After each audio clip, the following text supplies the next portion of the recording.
Hello all, I just wanted to start this one and say that this video will be significantly more chill than the last video. The last one was very confrontational, playing a bit, trying to set something up. Didn't go over great. I appreciate you giving this one a shot, and let's hop into the run. So, the seed has been out for a few days. By out, I mean it has been made aware to the public. I've seen people sending it around. I've seen some responses to the video that I posted. And yeah, the overwhelming response has been, wait, that's it? And yeah, that is it. In truth, the sort of correct line to, quote-unquote, correct line to win the seed is play straights. Straights scale incredibly well with Molt, especially with this photograph right here in the judgments in Ante 2. I pointed out those 3 judgments. There you go, photograph. And you get enormous amounts of Molt scaling off of the Saturns. You get a lot of sort of fun plays you can make with shot blocks and stuff, but all in all, a seed with an incredible amount of very, very difficult conditions on it can be beaten with relatively intuitive play, and all my bluster about difficulty sort of falls by the wayside in the face of just the game being extremely well designed, which is cool. It's a fascinating thing. I do want to say I saw some really great builds out there. I saw Alain Vane beat it in 20 minutes, first try on checkered deck, doing, I believe, flushes with glass. Phenomenal work. I saw people beating it with red deck, painted deck.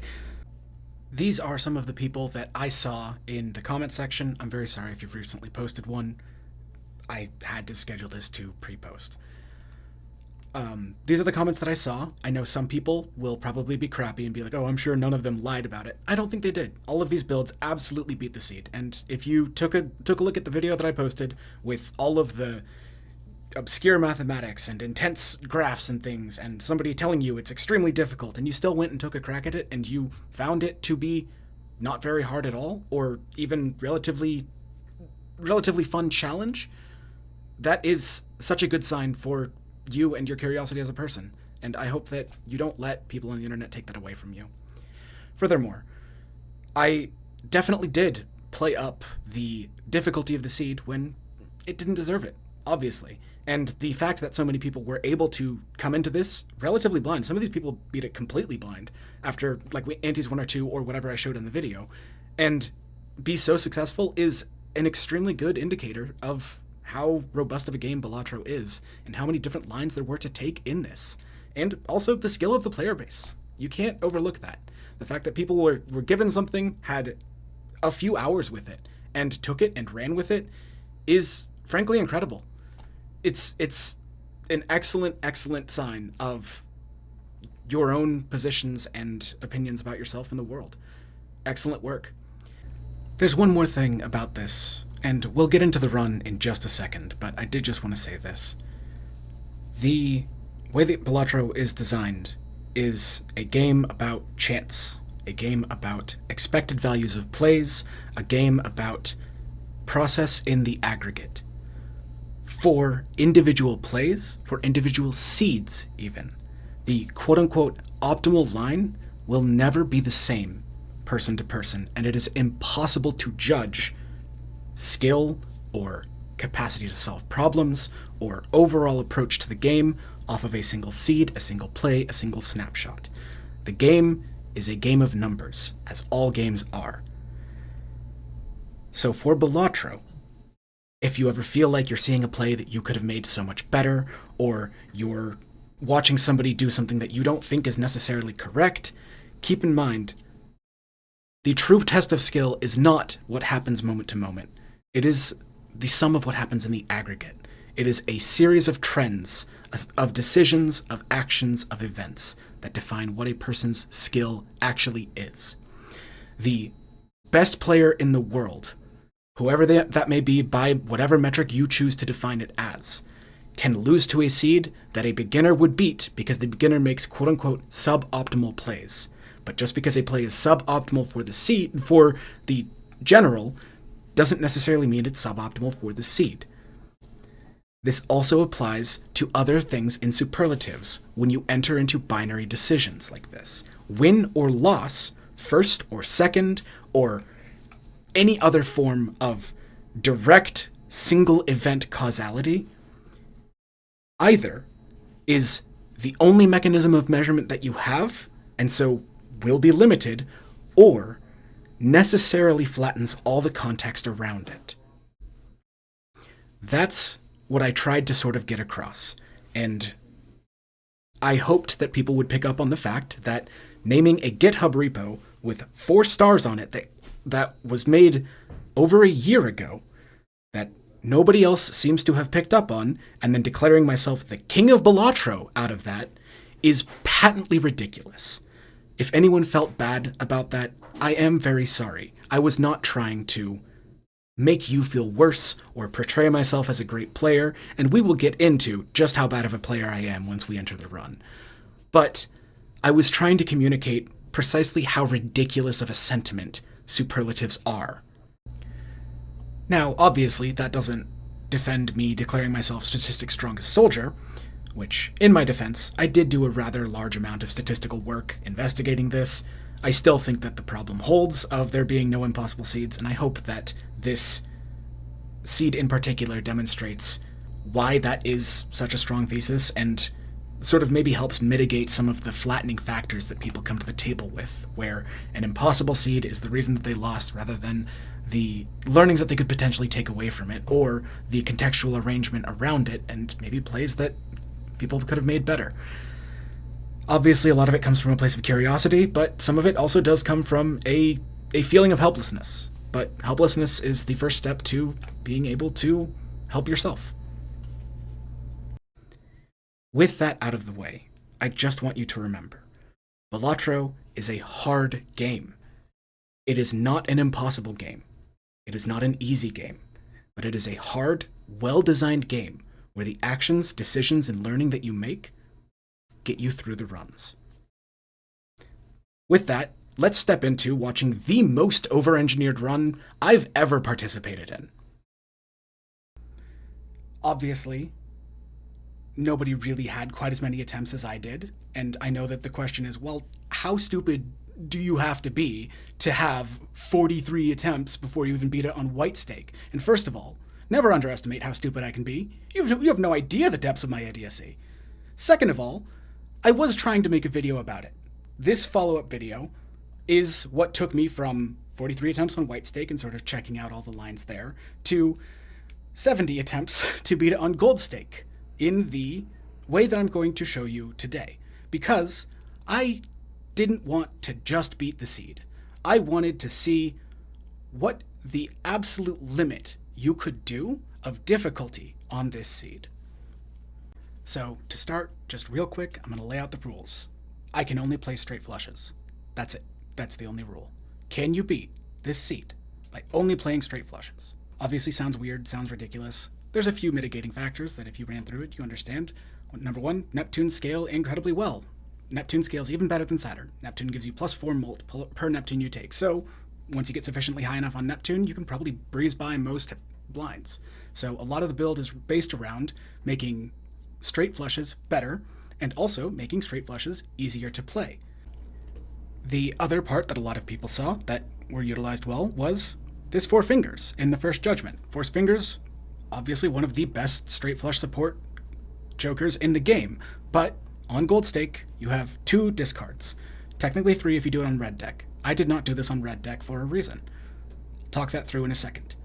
I didn't see anybody else running straight flushes, which, cool, good for me. I over-engineered a run. It's funny just how stupid I was to hone in on this, because the first build I beat this on gold stake with was straight flushes. Sort of ridiculous in hindsight. Just use Saturns, they're right there. But whatever. So, straight flushes only. Those are the parameters. Let's check it out. Real quick caveat at the front. I am playing with the handy mod installed. All that means is that I can click and drag over cards to select them, to play them. It saves a bit of hand strain on me. Sorry. So, to show you, these are the mods. Handy mod is active. To open with, I make a very strange play. Double skip. There's a few reasons for this. Number one, there's an extremely good straight flush within 2 discards of the small blind draw. So, if I can only play small blinds, let's just take that one into the boss. And easy, over 1,000 points against a 600 point target. Easy clap. I did it. Second of all, if you'll remember, in the seed browser rules, you have your buffoon pack that gets forced into the first shop that you enter. The buffoon pack that gets forced is based on the ante. So, if I had entered a shop in ante 1, I would get a rental eternal gluttonous joker, a rental perishable gluttonous joker, and an eternal mail-in rebate, neither of which are really good for straight flushes. In ante 2, however, if you get a buffoon pack, you get a juggler, which is not eternal. And this is exactly what I was looking to target with this. And so, in skipping and carrying the forced pack into the ante 2, I instead get the ante 2 joker queue, which, I don't know, I felt a little bit smart for.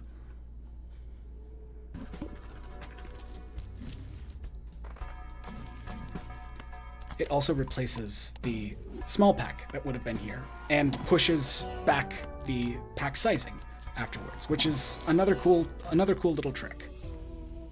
So here, I take the judgment, get my 4 fingers. Coming into here, this is an unintuitive sort of thing.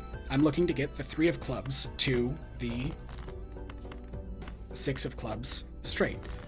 This is another thing. 4 fingers permits you to play a hand that is a straight and a flush, and counted as a straight flush. So this is 3, 4, 5, 6 is a straight. Jack of clubs, 6 of clubs, 4, and 3 are the flush. So it gets counted and scored as a straight flush. This would not be possible without that particular part of the game.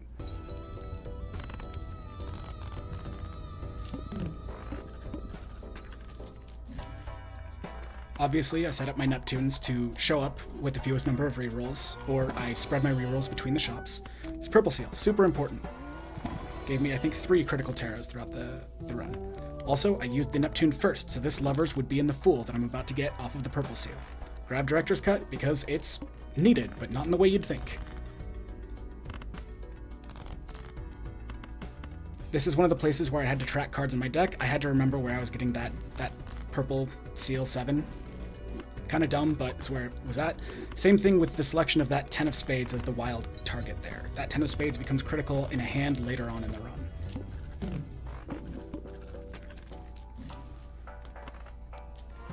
And coming in here, the goal is to get through the judgment queue, and so pull the square joker out of it, and then pull the photograph out of it.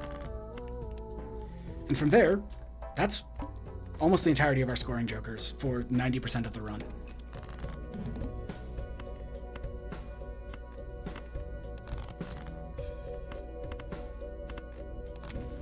This judgment, it's weird that I keep it around, but I keep it around for a reason. It's a surprise tool that'll help us later.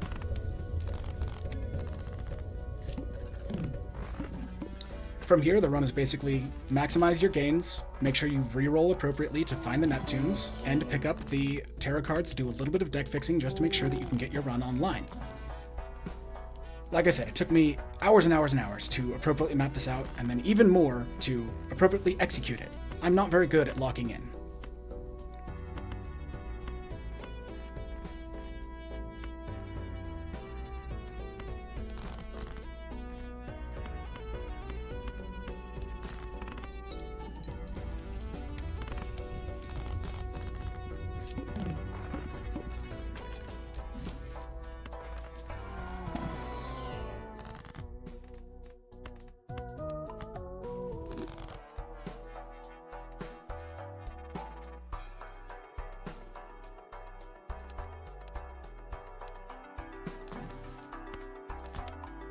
So here, I'm at $24. I sell the square joker to get back up to entrance cap.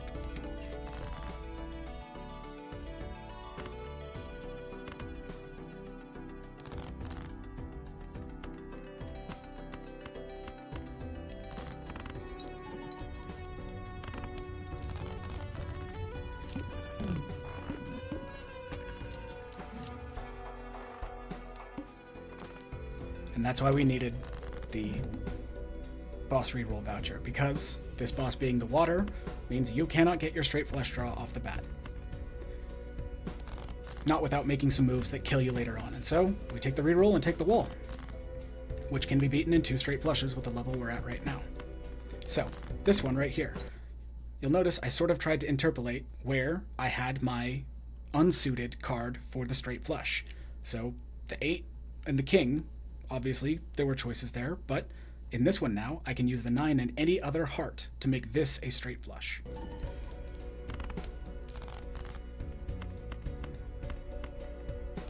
And instead I went with diamonds and 2 wilds.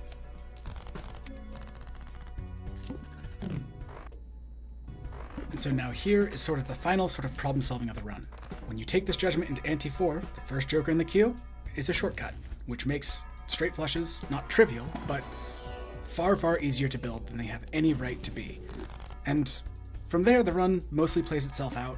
Obviously, there's a lot of sort of draw tracking that happens, and some shot blocks that happen, but nothing really all that difficult to problem solve except for one thing later on that is caused by us re-rolling that blind into the wall. But we'll get to that when we get there.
You could sort of tell I didn't like this hand. I wanted to try to get through it with only 4 cards played, and I'd found a line previously, but I didn't play it appropriately here, take the -$1.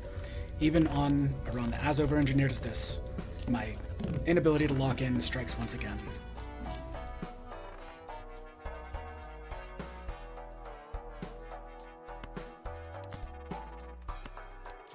This Uranus was taken to do a shot block in the next set of rerolls to find a Neptune. I think it's something like I think it's a 2-stage shot block, I'm not quite certain.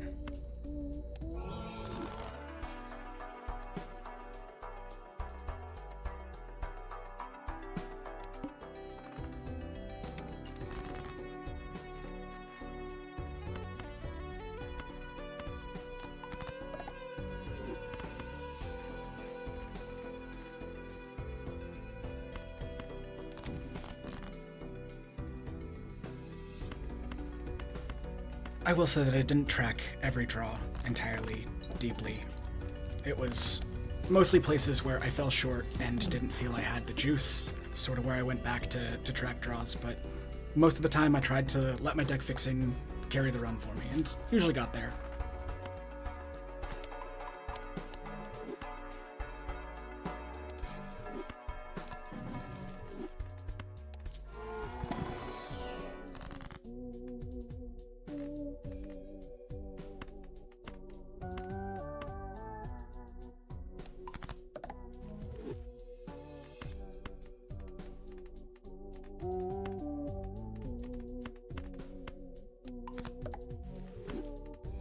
I tried to prioritize 8s, 9s, 10s, jacks for the lovers hits because those were the sort of easiest to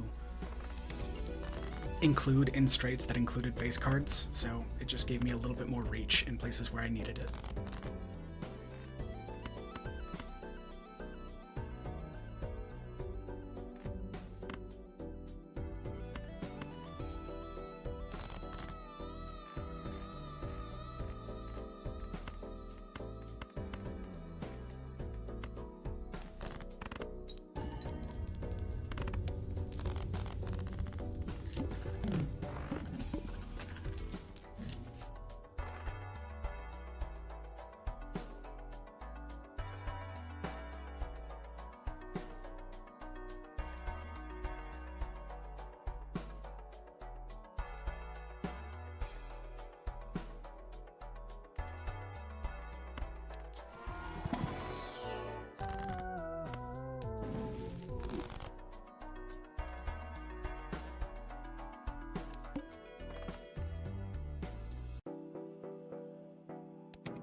I do sort of compulsively go back and check my notes and the seed map repeatedly towards the end of this run.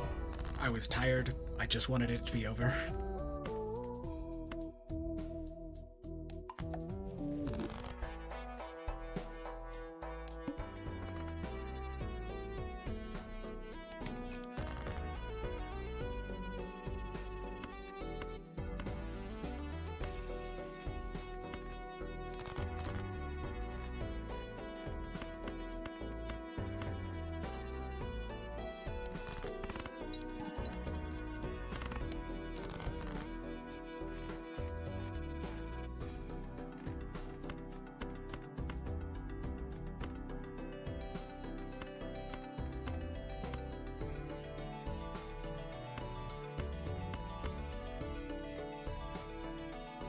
Slight misplay here, wielding the 9 instead of the 5. Like I said, I was tired.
This one is a misplay. I had forgotten to uncheck Uranus in my seed browser. Or sorry, I'd forgotten to uncheck Venus in my seed browser and thought that that Venus should be a Uranus. But again, anti-7, at this point I was ready to be done with the run. You get the misplays.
sort of frustratedly just trying out hands, trying to find the line.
This is some of that interpolation. If I had played the 9 there, I wouldn't be able to make this next straight flush off of the back of it, and so I was trying to make sure that I anticipated my next hand in advance and used the shortcut to its fullest advantage.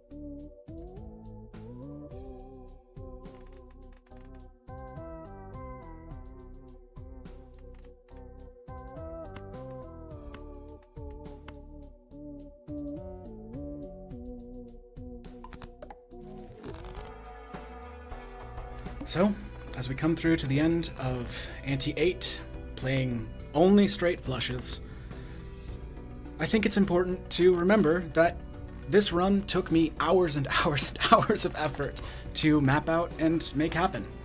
It was won through Brownian motion. 1,000 monkeys pounding on 1,000 keyboards will eventually beat the quote-unquote hardest seed in Balatro by only playing straight flushes. And today I happened to be that monkey. Everyone else who beat the seed probably had a lot more fun with it than I did, because by the end of it, I was sort of done with it. I was done with seeing only planets in the shop. I really wanted to get back to running my fun little ghost deck all the time. But here is the seed. Here's the big blind beaten, and through the rest of the run, I will only play straight flushes. And then at the end screen, I'll also open it up. Important to note, yes, I did play royal flushes a number of times. I'm counting those as straight flushes because the game counts those as straight flushes. Sorry for lying, I guess. But thank you so much for watching. I will let the rest of this and the chill lo-fi vibes of Balatro play us out.